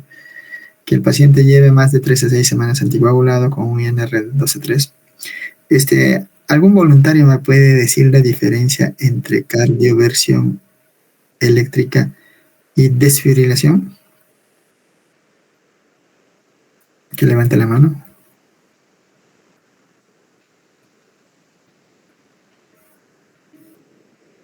Están googleando todavía, ¿no? A ver, vayan pensando, ¿ya? Entonces, es lo que hemos visto de la fibrilación auricular, ¿no? Lo que hemos visto de la fibrilación auricular: ondas F pequeñas, irregulares, no hay onda P, ¿no? Y acá vamos a ver que hay otra noxa que es el flúter auricular. El flúter auricular, vamos a ver que la diferencia principal van a ser las ondas F en dientes de sierra, o sea, estas no van a ser F minúsculas, pequeñitas, así como que unos aleteitos ahí pequeñitos, sino que van a ser unos aleteos grandes, ¿no? En dientes de sierra van a ser como cerros, van a ser como que, o son siempre 2 Fs, o siempre 3 Fs, y casi siempre son regulares, mira. ¿Ah? Mira, equidistantes, a diferencia de la fibrilación auricular.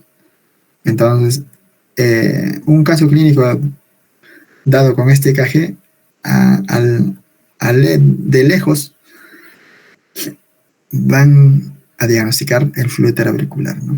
Entonces, ¿por qué hay que tratar este flúter auricular? Porque puede evolucionar a una fibrilación auricular, y la fibrilación auricular es una gran embolizadora, ¿no? Su origen, habíamos dicho que es en la aurícula derecha, puede estar asociada a una patología de POC. Si hay un caso clínico y se le dice antecedentes de POC y presenta este EKG, entonces su terapéutica principal. Entonces, similar a la fibrilación auricular, vamos a hablar en este caso de FAR, ¿no? Entonces, control de la frecuencia, hay que anticoagular igual, y hay que controlar el ritmo. Se dice que en la fibrilación auricular controlar el ritmo es lo más difícil, ¿no? Entonces, pero en ambos hay que anticoagular. ¿Ya? Entonces, acá vemos, miren. Varón de 50 años con hipertensión arterial, con poca adherencia al tratamiento, presenta hace 10 horas palpitaciones, o sea, ya paciente casi joven, palpitaciones, hay una taquiarritmia, tiene antecedentes de hipertensión arterial, que no se trata muy bien, posiblemente hay un crecimiento del ventrículo izquierdo. Se muestra su EKG. ¿Cuál es el diagnóstico en AM 2022 extraordinario? Entonces, este está facilazo, ¿no? Es una taquiarritmia para empezar. Hay palpitaciones, no te dicen la frecuencia cardíaca, pero incluso con técnicas para determinar su frecuencia cardíaca es una taquiarritmia. Ángulo estrecho, debe ser supraventricular. Es regular, mira, ángulo estrecho, supraventricular, taquiarritmia, puede ser solo dos cosas: una taquicardia paroxística supraventricular o un flúter auricular. ¿Qué más hay acá? No hay onda P y hay presencia de ondas F mayúscula. Entonces, ¿qué cosa es? Muy fácil, ¿no? A leguas, ¿no? Flúter auricular. Taquicardia ventricular monomórfica, QRS ancho, regular. Vamos a bajar al primer piso, ¿no? A los ventrículos. Miren, en taquicardia ventricular, esta debe ser una de las monomórficas, o sea, hay una sola forma. Son QRS anchos, miren, ¿cuántos cuadraditos hay en este QRS? O sea, solo son QRS gigantes. Acá está regular, es monomórfica. Dice que es estable, no sostenida, cuando dura menos de 30 segundos. O sea, hay que tener mucha suerte para agarrarlo en estos 30 segundos, ¿no? 3 QRS juntos, causa puede ser eléctrica, farmacológica. Una isquemia puede llevar rapidita a una taquicardia ventricular monomórfica. Entonces, en este caso, se debe practicar la cardioversión. Puede ser farmacológica, como la amiodarona. Si dura más de 30 segundos, ya se convierte en sostenida. Es no sostenida cuando dura menos de 30 segundos. Sostenida cuando dura más de 30 segundos. Y ya si es sostenida, significa que ya es inestable. Tratar como inestable, es decir, cardioversión eléctrica. Acá hay que quemar, ¿ya? Vamos a ver, varón de 60 años, traído a la emergencia por haber presentado 3 episodios de pérdida de conocimiento con recuperación espontánea. O sea, pierde el conocimiento y al toque, o sea, lo recupera. O sea, en 3 episodios ya. Pleno interrogatorio, o sea, cuando el médico le está diciendo, oye, ¿de qué sufres? ¿Eres alérgico a algún medicamento? Y le estaban tomando el EKG y otra vez presenta síncope. O sea, pierde el conocimiento. ¿Cuál es la mejor opción diagnóstica? Pero ¿cuál es el EKG? O sea, muestran un EKG, mira en la imagen. Y el EKG te muestra esto. Para empezar, es una taquiarritmia. Segundo, el QRS, doctor, es un QRS ancho, doctor. Tiene varias formas. Pareciera, pero en realidad, sacando un consolidado de todo, puedo decir que es monomórfica, ¿no? Sobre todo en el D2, que voy a ver el vector del EKG, ¿no? Entonces es monomórfica. Entonces, al decirme que pierde el conocimiento, lo recupera, incluso en ese momento que está, posiblemente pierde el conocimiento, o sea, tiene un síncope. Vamos a analizar las alternativas. Contracciones ventriculares prematuras, fibrilación supraventricular con respuesta acelerada, taquicardia paroxística supraventricular, taquicardia ventricular no sostenida, A ver, ¿alguien me ayuda con esta respuesta? ¿Alguien? Hola. ¿Llamamos de la lista? Ok. Nadie quiere ganarse un punto. Todos se votan.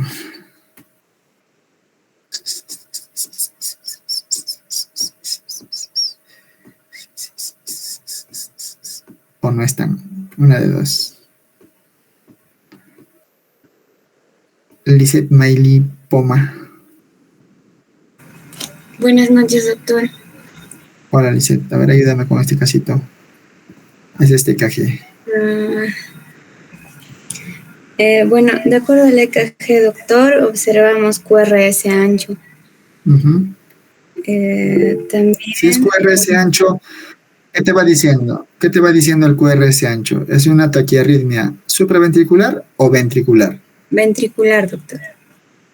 Ventricular, muy bien. ¿Y a qué más? ¿Es monomórfica o polimórfica? Monomórfica. Entonces, si es monomórfica, y en el caso te dice que dura, o sea, tiene periodos cortos de duración y se recupera espontáneamente, ¿cuál de estas alternativas crees que sea la respuesta? Taquicardia ventricular no sostenida. No sostenida porque posiblemente, o sea, un poquito hay que adivinar mucho, ¿no? Una pregunta bastante abstracta, pero es una pregunta de ENAM, mira. Hay que pensar que como se recupera rápida, espontáneamente, esas taquicardias están durando menos de 30 segundos. ¿Ya? Por eso es que se recupera espontáneamente y por eso es que te pone no sostenida como alternativa. Pero acá, con saber que ya es una taquicardia ventricular, por todo lo que hemos hecho hasta ahorita, ya descartas todo lo demás, ¿no es cierto? No es una taquicardia paroxística supraventricular, pero que el QRS es ancho. No es una fibrilación supraventricular, igual el QRS es ancho, descartado. Contracciones ventriculares prematuras, extrasístoles, Wolff-Parkinson-White, no hay eso. Tú ya sabes que es una taquicardia ventricular y lo único que te queda marcada es esto, ¿no es cierto? Entonces, ahí sí tiene sentido, ¿no?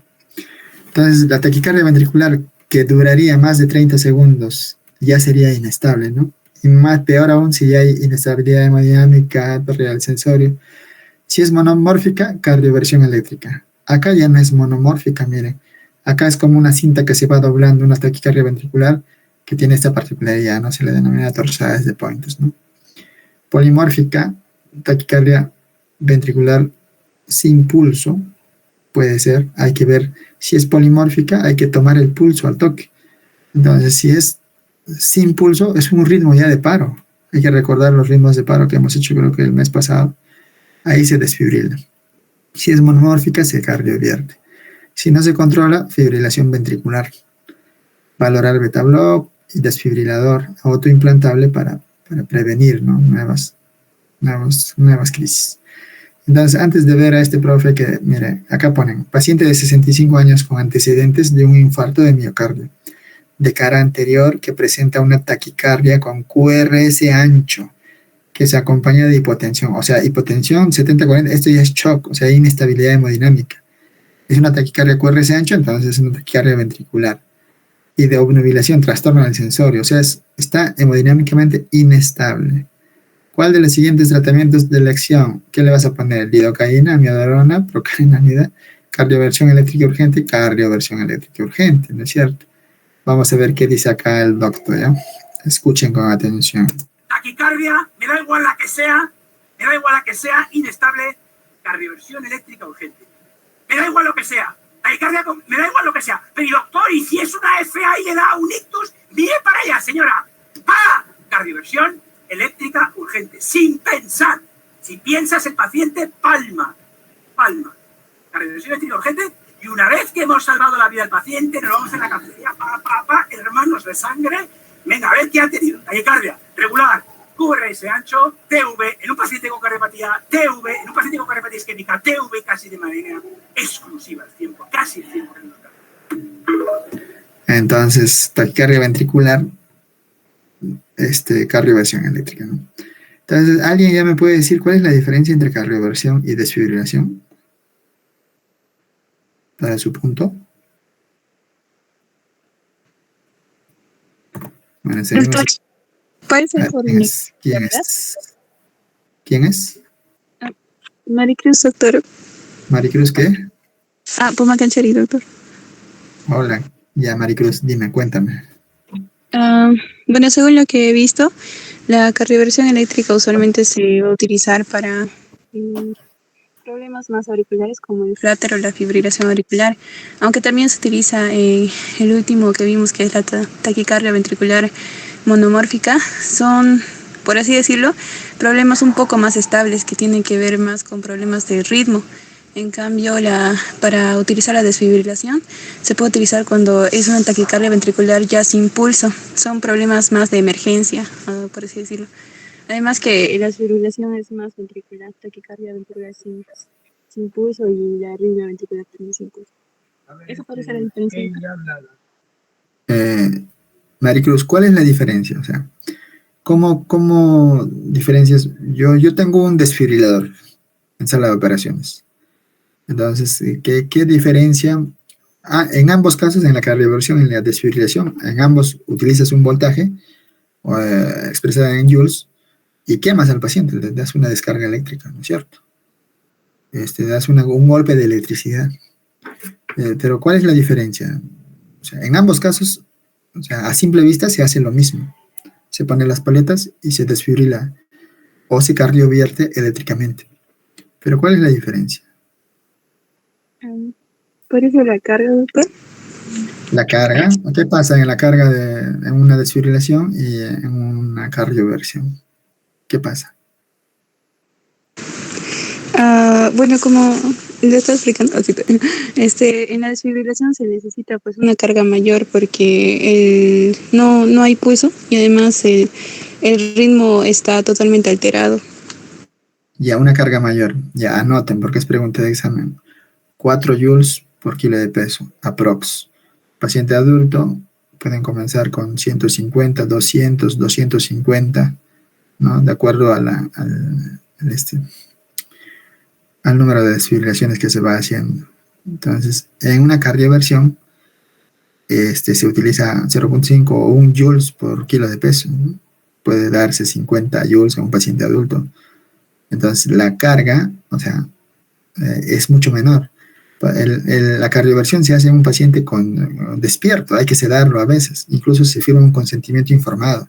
Ya, mira, te voy a descargar para este fin, autoriza, etc. Una cardioversión eléctrica se hace en ritmos de paro, en taquicardia ventricular sin pulso, en fibrilación ventricular, y obviamente no hay que sedar, ese paciente está inconsciente, tiene inestabilidad hemodinámica, y casi siempre, o sea, no tienes tiempo ni para un consentimiento informado, ni para la familia. Está bien, ¿qué otra diferencia?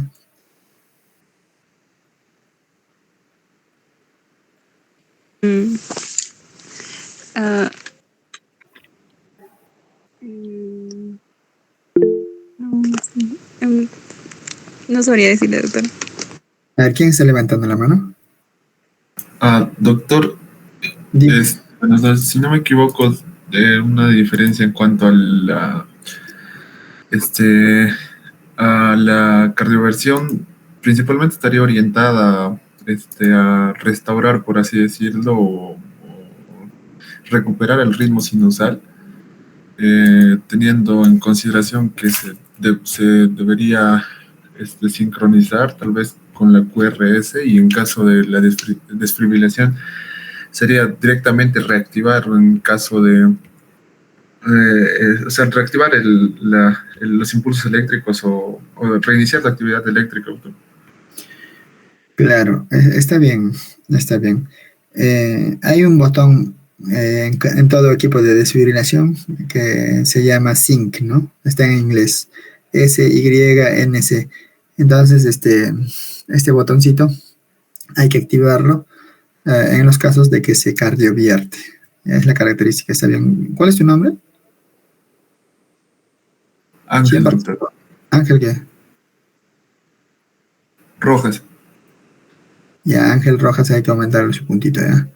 Entonces, esa es la diferencia fundamental. O sea, cuando tú vas a agarrar el desfibrilador y no activas el botón SYNC de sincronizar, estás haciendo una desfibrilación, incluso independientemente de la carga que programes, ¿no?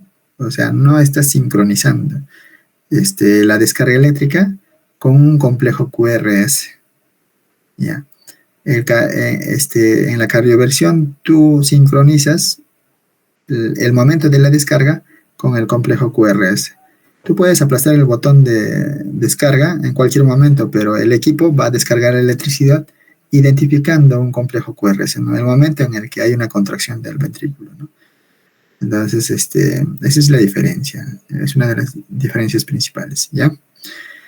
Muy bien, entonces acá que dice, mujer de 50 años monitorizada por shock trauma por IMA, no elevado en evaluación, durante el examen presenta pérdida súbita de conciencia. En el monitor se visualiza la imagen adjunta. ¿Cuál es el primer paso a ejecutar? Primero, 50 años, está en shock trauma, inestabilidad hemodinámica. Hay un infarto agudo de miocardio, a pesar de que no es un ST elevado, ¿no? Y presenta pérdida súbita de conciencia, o sea, ya está inconsciente. Y te dan este EKG. ¿A qué corresponde este EKG? ¿Alguien que diagnostique este EKG? Doctor, buenas noches. ¿Cómo te llamas? Adria, doctor. ¿Adria qué? De la Cruz. Con tus apellidos, pues, chicos, por favor. Adria de la Cruz, doctor. De nombre no les puedo conocer, pero con apellido más o menos, ¿ya? Adria de la Cruz. ¿A qué diagnóstico tiene este EKG? Doctor, sería una taquicardia ventricular inestable, en este caso sin pulso. Y es de tipo polimórfica. Ajá, muy bien, muy bien. Primero, has determinado que efectivamente hay una taquicardia, ¿no? Segundo, estos QRS anchos, o sea, con unas cosas, unas figuras ahí, unas pirámides cualquiera. Incluso decir una fibrilación ventricular podría ser, podría incluso encajar. En este caso, una taquicardia ventricular polimórfica, obviamente en esta situación de IMA, sí, exactamente. Entonces, Adria, teniendo una taquicardia ventricular sin pulso, ya estás yéndote más allá, ¿no? Tal vez tengas que tomar el pulso en ese momento, ¿no? Vamos a ver si tiene o no tiene pulso, pero de por sí es inestable. Ya sabes que es inestable. ¿Por qué? Porque primero tiene una cardiopatía de base, ya tiene pérdida de la conciencia. ¿Qué vas a hacer acá? Sería realizar una descarga eléctrica, doctor. Exacto, como el doctor decía, ¿no? Una inestabilidad hemodinámica, una taquicardia ventricular, cualquiera que sea, ¿qué vas a hacer? Vas a realizar una descarga eléctrica, ¿no? Y obviamente el ABC posterior, ¿no? Tal vez vas a hacer un soporte vital básico, avanzado, un manejo, un abordaje de la vía aérea avanzado, tal vez después, ¿no? Pero no hay que administrar adrenalina como tal, es una taquicardia ventricular. Acá incluso no te dice, vas a hacer una cardioversión eléctrica o vas a desfibrilar.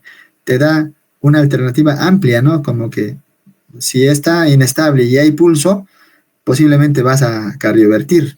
Igual es una descarga eléctrica. Si está inestable y no hay pulso, tienes esto, seguramente vas a desfibrilar. ¿No es cierto? Entonces, pero la alternativa incluye a ambos. Gracias, Adria. Un punto para Adria, por favor. Ya, terminamos, chicos. ¿Cuál es la causa más común de embolia de origen cardíaco? ¿Cuál era la arritmia que ahora? ¿Cuál? Fibrilación auricular, doctor. Muy bien, ¿por qué? Doctor, por el aleteo, doctor. Recuerda de que la sangre que una vez esté retenida tiende a coagularse, doctor. Entonces es más por eso, doctor. Dime algo más para que te ganes tu punto. Ya, algo más, doctor. De que este va a ser la principal causa incluso de origen de ictus a nivel cerebral, doctor. ¿Pero por qué? ¿Por qué? Por la formación de émbolos, doctor. Los émbolos pero ¿por qué la fibrilación auricular? ¿Por qué no, por ejemplo, un flutter? ¿Por qué la FA? ¿Alguien más que quiera participar?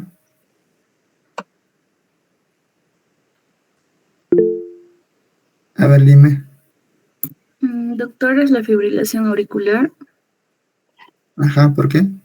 Doctor, es que en la fibrilación auricular, al no haber la onda P, es porque hay una contracción constante de las aurículas. haciendo que esa contracción constante genere que haya que la sangre choque contra las paredes. Hace no recuerdo cómo se llama ese nombre. La clave hace más turbo, creo.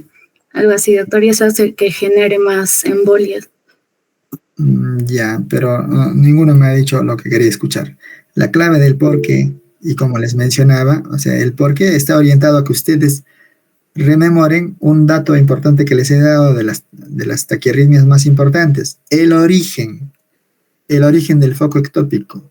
El origen del foco ectópico de la FA está en la aurícula izquierda, del flúter en la aurícula derecha, de la taquicardia por reentrada intranodal en el seno auriculoventricular, en el nodo auriculoventricular. Esos orígenes, recuerden siempre, porque de ahí se determina su terapéutica y algunos otros riesgos que tienen. Por ejemplo, ¿por qué embolizadora?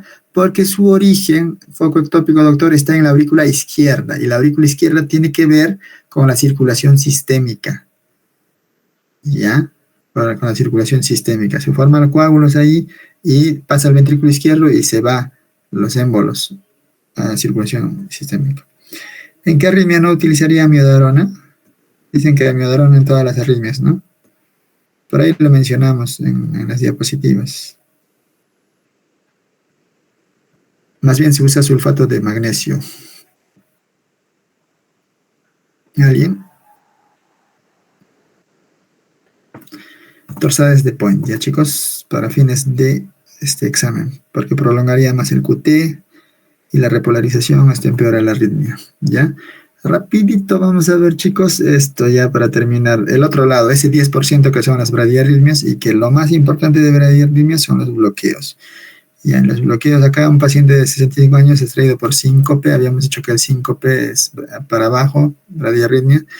El examen 130-80, despierto, pulso irregular. Irregular, ¿cuál es el diagnóstico probable? Ajá, ya, vamos a ver. Vamos a ver, entonces las bradiarritmias, los bloqueos auriculoventriculares se clasifican en las de primer grado, segundo grado y tercer grado, ¿no es cierto? Las de primer grado, sobre todo por estímulo vagal, pulso generalmente regular, ¿ya? ¿Qué es lo que está pasando acá? El PR es la que se está extendiendo, es más de 0.20, hay un bloqueo acá, o sea, el vago está haciendo que el nodo sinusal demore más tiempo, ¿no?, en pasar la electricidad. Entonces ese es un bloqueo grado 1, ¿no? Puede modificarse con el uso de atropina o la actividad física, ¿no? Y puede que incluso sea asintomático.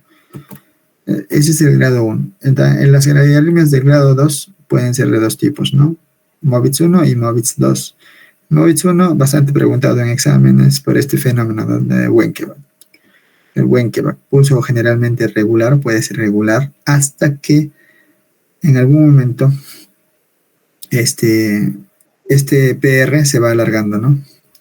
Acá hay un PR corto, normal, acá hay un PR más largo, tal vez ya está más ancho que 0.2, acá ya hay un PR más largo, sí, efectivamente, 5 cuadraditos harían 0.2, acá hay más de 5 cuadraditos, hay 7 cuadraditos, entonces, y hasta que desaparece, ¿no? Desaparece un complejo QRS. Y otra vez comienza lo mismo, PR ensanchándose, y hasta que desaparece. Entonces ese es el fenómeno de Wenckebach, ¿no?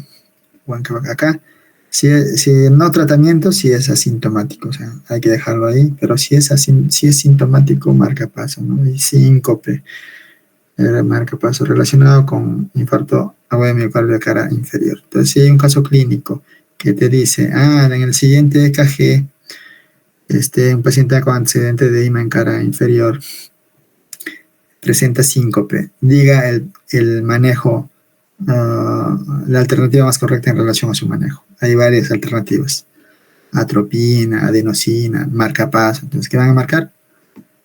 Primero, doctor, identificaba que aquí hay un fenómeno de Wenckebach. Entonces, mi diagnóstico es que es un bloqueo auriculoventricular de segundo grado, Movitz 1. Entonces, me dice que usted que es sintomático, entonces le voy a poner un marcapaso. Ok, excelente. Entonces, ya tienes tu conducta terapéutica ahí. Entonces, en este MOVITS 2, ¿qué está pasando? A ver acá. Acá ya no hay ese fenómeno de Wenckebach, ¿no? Acá no es que se está alargando el PR. Los PR incluso pueden ser regulares, ¿no? Pero están bien los PR, están bien hasta que desaparece todo un complejo, ¿no? Desaparece un complejo, o sea, no es que se alarga, simplemente desaparece. Entonces, relacionado con infarto anteroseptal y anterolateral, entonces, este sí o sí requiere marcapaso, ¿ya? No está relacionado con la sintomatología ni con otros factores. Tú identificas este EKG relacionado a un MOVITS 2, terapia o terapéutica, marcapaso. Y el MOVITS 3, perdón, el bloqueo auriculoventricular de tercer grado, entonces aquí hay un bloqueo completo, o sea, de ese nodo auriculoventricular, o sea, ese puente se ha derrumbado total, ¿ya? O sea, no es un bloqueo parcial. Hay una disociación auriculoventricular, o sea, arriba y abajo tienen su propia actividad eléctrica, su propia generación de impulsos. Ya no sigue una secuencia lógica, ¿no? De acá del marcapaso fisiológico, ¿no? Entonces, han roto relaciones estos dos países, Corea del Norte y Corea del Sur. Y entonces, siempre es irregular, porque cada uno está funcionando por su lado, ¿no? Ninguno de los impulsos auriculares lleva al ventrículo, el cual sigue contrayéndose a expensas de marcapasos inferiores. Entonces, acá el tratamiento es marcapasos definitivo, ¿no? Marcapaso definitivo en bloqueo auriculoventricular de segundo grado MOVITS 2, en bloqueo auriculoventricular de tercer grado. Entonces, y en bradicardia sintomática también, ¿no? Algunos marcapasos transitorios pueden ser en infarto agudo de miocardio o en intoxicación digitálica transitorio. Entonces, miren este EKG, ¿no? Acá vemos actividad ventricular por su lado y actividad auricular también, cada uno por su lado, ¿no? O sea, hay un total desorden, una total irregularidad. Es un bloqueo auriculoventricular de tercer grado, ¿no? Acá estamos, ¿no? El bloqueo auriculoventricular de tercer grado, todos, no hay relación de los complejos ventriculares y los auriculares, causa alto riesgo de muerte súbita, ¿no es cierto? Entonces, por eso hay que poner un marcapaso, ¿no? Entonces, acá está el marcapaso desde el MOVITS 2, ¿ya? Marcapasos permanente y transitorio las indicaciones. Entonces, también hay bloqueos de rama. Quiero que se aprendan nomás las morfologías. El bloqueo de rama izquierda, el bloqueo de rama derecha, ¿ya? Algunas características de cada uno de sus bloqueos. No voy a preguntar de bloqueos de rama, como el objetivo es los bloqueos auriculoventriculares. Acá el ritmo de paro cardíaco tienen que aprendérselo. Ustedes ya se lo saben, obviamente. Bloqueos de ritmos de paro, desfibrilables y no desfibrilables, ¿no? Los desfibrilables ya saben las diferencias entre desfibrilación y cardioversión, también objetivo de examen. Y los ritmos de paro que van a desfibrilar son la taquicardia ventricular sin pulso y la fibrilación ventricular. Esto se maneja en RCP desfibrilador. Y los no desfibrilables que vas a utilizar, RCP, adrenalina, son la actividad eléctrica sin pulso y la asistolia.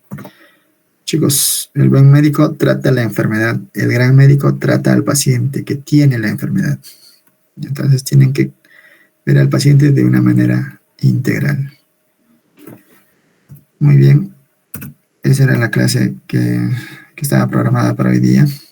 ¿Alguna pregunta, algún comentario? ¿Algo más que tengan que decir?